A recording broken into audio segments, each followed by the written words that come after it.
రాజకీయ లబ్ధి కోసం మత్స్యకారులను స్థానిక ఎమ్మెల్యే మోసం చేస్తున్నారని కాకినాడ సిటీ టీడీపీ మాజీ ఎమ్మెల్యే వనమాడి కొండబాబు విమర్శించారు.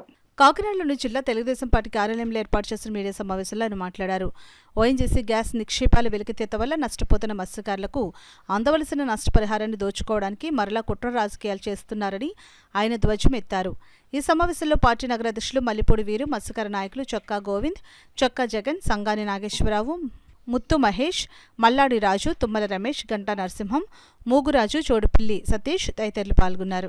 ఇప్పుడు ఆరో దప్ప వేస్తానంటున్నారు, మళ్ళీ 69,000 అంటే ఆరో దప్ప వేస్తే 3,23,000 రూపాయలు ఒక కుటుంబానికి వచ్చిందండి.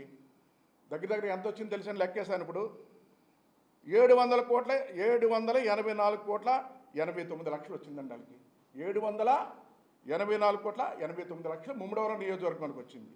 ఆ పార్లమెంట్కి, కోనసీమ జిల్లాకి, మన జిల్లాకు కూడా వర్తిస్తుంది. అది నువ్వు ఇప్పించలేపావు,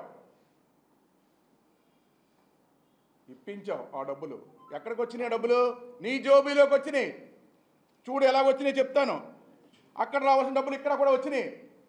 కానీ నువ్వు నీ చేతిలో పెట్టుకున్న నువ్వు ముఖ్యమంత్రి జగన్మోహన్ రెడ్డి కాజేశారు డబ్బులు. ఏ విధంగా కాజేశారు చూపిస్తాను ఈ రోజున.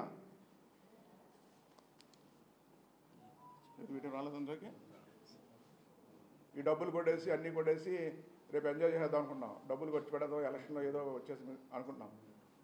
నువ్వు ఎంత డబ్బు ఖర్చు పెట్టినా ప్రజల డబ్బు. అది కాకినాడలో ఖర్చు పెట్టి డబ్బు అంతా కూడా పన్నులు కట్టిన సొమ్ము కొట్టేసావు. ఆ డబ్బులు మత్స్యకారులు ఓఎన్జీసీ డబ్బులు, రావాల్సిన డబ్బులు, జిఎస్పీసీ డబ్బులు నీ ఖాతాలో వేసుకున్నావు. ఆ డబ్బులు ఖర్చు పెడతావు పెట్టి ఇంకా నీ దగ్గర ఉండిపోద్ది కదా. అవన్నీ కూడా గవర్నమెంట్ వచ్చిన తర్వాత, మా ప్రభుత్వం వచ్చిన తర్వాత మొత్తం రికార్డ్ చేస్తామని కూడా ఈ సందర్భంగా తెలియజేస్తున్నాను. దగ్గర రికార్డ్ చేస్తాం, మొత్తం రికార్డ్ చేస్తాం. ఇది కొత్త మోసం అండి, కొత్త ట్రెండ్ అండి. ఏ సంస్థ పనిచేస్తే సంస్థ ప్రజలకు డబ్బులు ఇస్తుంది. ఎక్కడైనా వీళ్ళే ఒక కంపెనీ క్రియేట్ చేసుకుని అందులో మలుచుకుని దాని ద్వారా ఇచ్చాను. కొన్నాడు సతీషే చెప్పాడు మాటల్లో, ఓ జిఎస్పీసీ ఇవ్వలేదు డబ్బులు, ప్రభుత్వం ఇచ్చిందని చెప్తాను. ప్రభుత్వం ఇస్తుందండి, చేసినోడిగా డబ్బులు ఇవ్వట్లేదు. ఎవరికైనా పని చేయం బాబు అని పారిపోతున్నారు ఇక్కడి నుంచి. ప్రభుత్వం డబ్బులు ఇస్తుందా? ప్రభుత్వ ఉద్యోగులకి జీతాలు ఇవ్వలేకపోతున్నావు. నీ దగ్గర డబ్బులు లేవు అన్న సంగతి అందరూ తెలుసు. ఏంటి మోసం, దగ. చంద్రశేఖర్ రెడ్డి 1000 కోట్లు కొట్టేశావు నువ్వు.